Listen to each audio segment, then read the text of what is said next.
So if you're somewhere between the ages of 30 to 50 and you're thinking about your own startup and what you might do, a little bit of a side hustle, but it feels like all the narrative around starting your own business makes this assumption that you can just pick up and have a go, quit your job and just go all in, pitch to you like you're 20 something.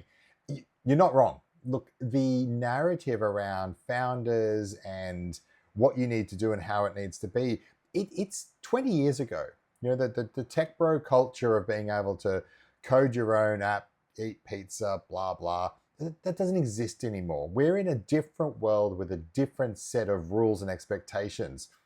For me, the good thing is that founders now aren't tech first, they're profession first. And so if you're in that situation where you've had that 20, 25-year career building up that experience, you're actually in the best position ever to go about starting your own business. But what's different is when you look at accelerators and plans and programs, they make this assumption that you've got to go all in, you've got to bet everything on it. And that's just not the case anymore. And that doesn't mean a side hustle like a bit of a fun business that you do on the weekends. It means that you can do both at the same time. The time required to build a startup business just isn't the same that it used to be. Most of the shortcuts you have is because you've been doing this for 20, 25 years.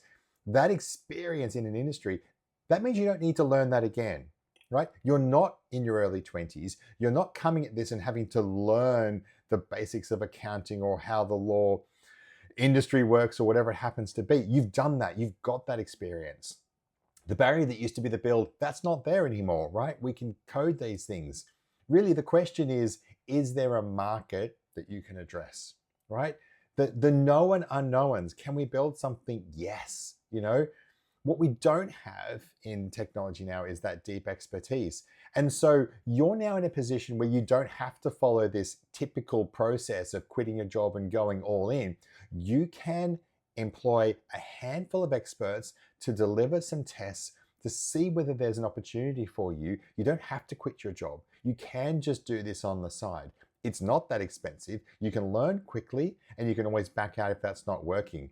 But if you're feeling like people are talking about you've got to go all in and commit completely to this, that's just not the case anymore. And you don't need to do it because you don't need to learn because you have the experience already. I hope that helps.